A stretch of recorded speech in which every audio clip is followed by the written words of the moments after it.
When I came back home for the first time in months, I discovered that the house filled with memories of my childhood was being put up for sale.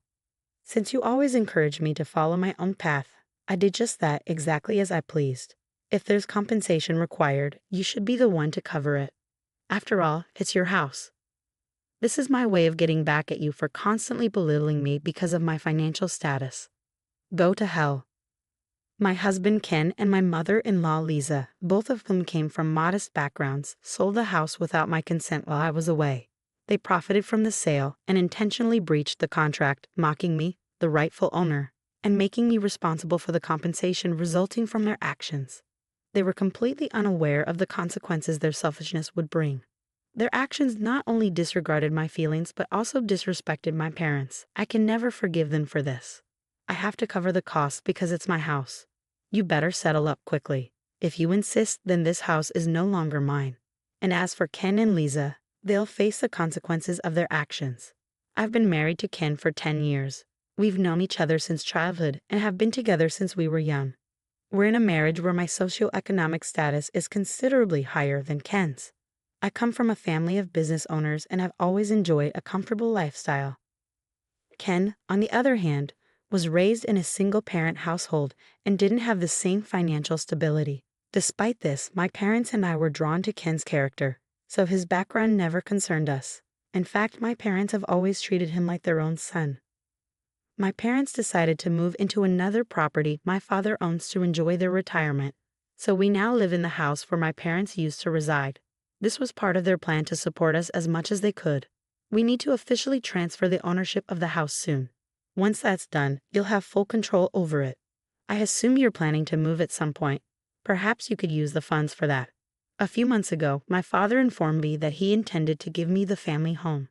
Although the house was well maintained and perfectly livable, it was too large for us since we'd chosen not to have children. I expressed my gratitude to my parents, and even though the ownership transfer wasn't complete yet, I began coordinating with the real estate company. Hey Ken, I need you to fill out this form. If I don't submit it today, we'll miss the deadline. How can we sell the house without this? I'll just write it down then. You're overreacting. If you submit it today, you'll meet the deadline. You don't need to remind me every single time, just handle it on your own. Where did his kind and sincere personality go? Since our marriage, Ken has become increasingly lazy and has left everything up to me. He routinely asks me to handle important documents on his behalf. If I refuse, I end up creating problems for the family, so I usually end up doing it myself to keep things running smoothly. I wonder if he'll continue to treat me like a servant. We decided to sell the house we're currently living in and have selected a new place that will be better for us. But I've been anxious about the future of our marriage with Ken and whether this decision is the right one. Then, one day, I received a call that my parents had been seriously injured in a car accident. I rushed to the hospital to be with them. While my parents survived, they were facing a 6-month recovery period and would need support for about 3 months. I need to ask Ken. I'll also check with my company to see if I can adjust my work schedule. I'll be the one to support them. I asked my husband if I could stay with my parents for an extended period to help them. He responded with a casual, "It's okay, it's your thing," and agreed without much concern, which felt more like indifference than genuine worry for my parents. Anyway, I could go and support my parents now. But then another concern crossed my mind. Would Ken be able to manage on his own while I'm away? Ken is the type of person who can't handle house chores. He might be able to feed himself, but washing his own clothes or remembering to take out the trash is beyond him. I definitely don't want our house turning into a mess. I was a bit hesitant, but I decided to explain the situation to my mother-in-law, Lisa, and ask for her help with Ken. "Please feel free to use anything and do whatever you need around the house," I told her. "Oh my, you're really in a tough spot, aren't you, Mary? I'm sure your parents have enough funds to hire someone to help them. Or are you just missing your own parents?" Lisa said with a hint of sarcasm. "Don't worry, I'll take good care of my son. You can stay as long as you need, even longer than 3 months if necessary." Lisa clearly loves Ken very much and probably resents me for taking her son away. I was uncomfortable with her sarcastic remarks during our conversations, but I thanked her while keeping my frustration in check, knowing she was my only option for support at the moment. I gathered what I needed and headed to my parents' place. Every day was a whirlwind, and 3 months flew by. I wasn't able to stay in touch with Ken as often as I'd hoped. But it was worth it. My parents were improving day by day. Once the recovery was in a stable place, I was ready to return home. I got into the car and drove back, leaving the natural beauty of the town behind. As I approached the familiar landscape, I finally arrived home. But the house was no longer what I remembered. A for sale sign was posted out front, and the real estate agency listed on the sign was unfamiliar to me. What's going on? Panicking, I called Ken. On the other end of the line, Ken let out a snort of laughter, almost as if he were mocking me. I sold the house and moved back to my parents' place. I did everything for you while you were away, he said.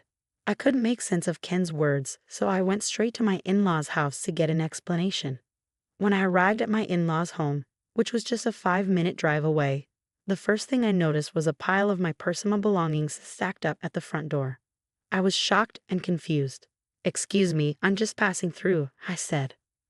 A contractor who had been behind me rang the doorbell, exchanged some paperwork with Lisa, and then loaded my belongings into his truck before driving off. Shortly after, Ken emerged from the house. Both Lisa and Ken looked pleased as they counted the money they had received from the contractor. They were dressed in fancy clothes, and their car had been replaced with a luxury model. I barely recognized them. "Hey Lisa, what's going on?" I confronted her, my panic evident. "What are you talking about?" Lisa replied dismissively.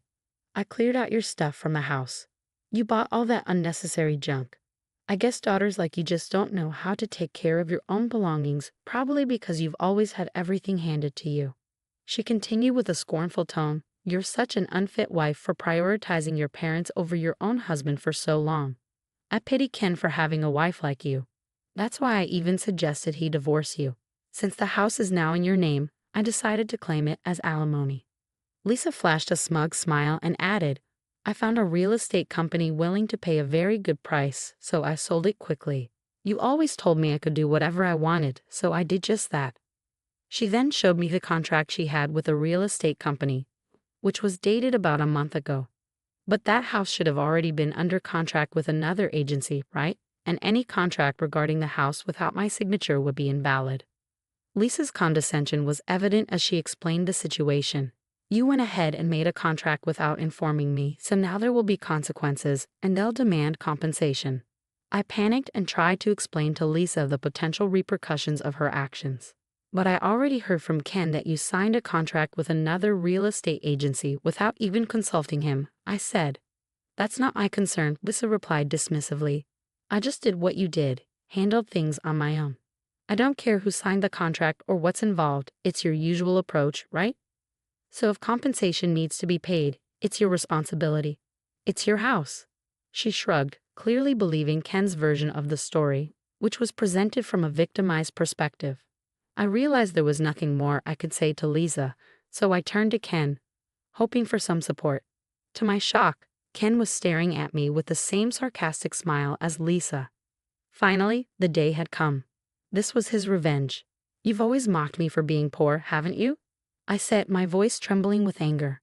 "I'm the only one in the family who lived by different standards and values. You and your parents must have found that amusing. I've always felt miserable with you. If you find poverty so amusing, then I'll show you what money can do. I won't accept that you're the only one who gets to live comfortably. Go to hell." Ken, filled with resentment, slapped the divorce papers in front of me. They were all signed except for my signature. I considered having my mother handle everything, but I wanted my revenge to be complete. What a dramatic turn of events, I thought. This is quite the scene. The young lady who mocked the poor is now being put in her place. There's no one here to bail you out now. What are you going to do about it? Ken and Lisa seemed to revel in their satisfaction, clearly excited about what they had done. But my frustration with them eventually turned into a calm realization. They were making a grave mistake. "Sorry to interrupt your little celebration," I said, "but this house isn't mine. You're the ones heading to hell." I decided it was time to reveal the truth. There was no longer any reason to protect them. I pulled a document from my bag and held it up for them to see. "This is the official registry for the house. As I mentioned during our phone call, the ownership has been transferred to Ken's name. The process was delayed due to my parents' accident, but the transfer was completed just a week ago. right around the time you both decided to sell the house. Ken and Lisa looked at each other in confusion. "Oh, I didn't hear anything about this," Lisa said. "Of course you didn't," I replied. "I tried to confirm with you if I should send the paperwork, but you just dismissed me and told me to handle it. You probably don't even remember, but I double-checked with you to make sure everything was okay." Ken stared at the registry document, clearly in disbelief. "Be careful," he warned. Lisa, equally shocked, confronted me. "What's the meaning of this?" I took a deep breath. This was my parents' wish. They always treated Ken like their own son and respected you, Lisa, for raising such a wonderful man. When they decided to give us the house, they believed Ken would always take good care of me. And it was also a gesture of appreciation for you, Lisa, for all the effort you put into raising him. And yet you not only betrayed me but also disrespected my parents' sincere feelings. Ken and Lisa went pale as they absorbed my parents' true feelings. Their hands, which had been covering their mouths, were trembling. As I mentioned earlier, this situation will involve both real estate agencies. Expect that they will demand a substantial amount in compensation. I will contact the agency I originally worked with, I continued. Could you both please get in touch with the agency you used for the sale? I still can't believe that agency accepted your sloppy explanations and signed the contract, I added, growing more assertive. If you have a problem, don't act like scum. Speak up earlier rather than making a mess of things. It's not that you're poor because of money, you're poor in spirit. My tone grew firmer as I accused them loudly. I was about to pull out my cell phone to call the real estate agency when Ken suddenly interjected. Wait a minute.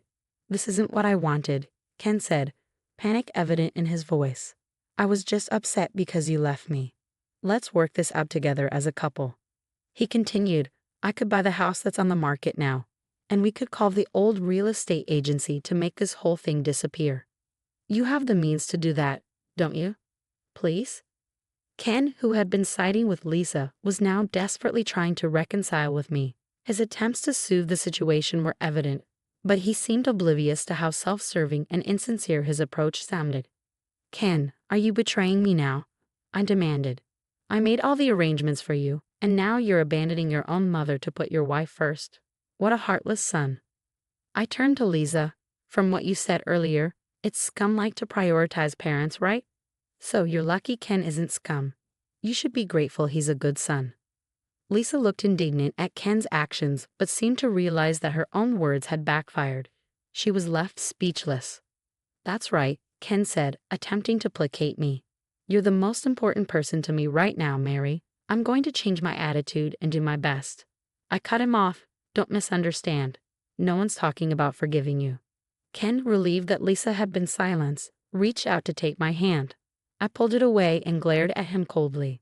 "I'm already fed up with your laziness," I said sharply. "And when things go wrong, you always blame others. You leave others to handle your problems. How can I trust you to change?" I looked him straight in the eye. "Let me be clear. I'm not your secretary or your servant. If you're an adult, you should at least take responsibility for your actions," I said firmly. "You and Lisa will pay for this for the rest of your lives." With that, I snatched the divorce papers from Ken's hand, stamped my signature on the spot, and left them both in shock.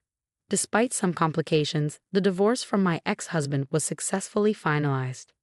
Ken and Lisa tried to sue my family, claiming we had deceived them and were responsible for compensation. Naturally, they lost. As expected, they are now liable for compensation from both real estate agencies and are facing a substantial financial burden due to their malicious actions. On top of that, they seem to be blaming each other for their troubles. It looks like they'll be in a dire situation for a long time.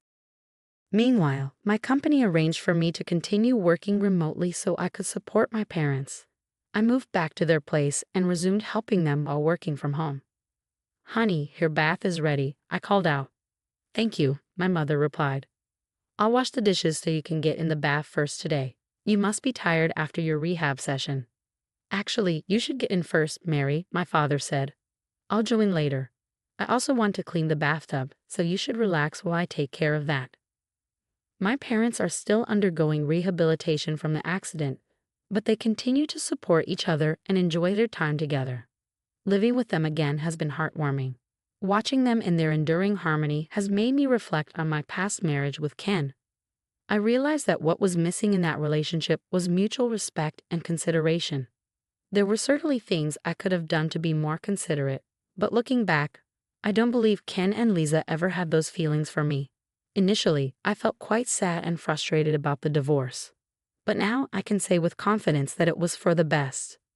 If I ever meet someone again, I'll need to be extremely cautious. I hope never to cause my mom and dad any more worry. I've decided to take the lessons learned from the ordeal with Ken and Lisa and apply them to the rest of my life.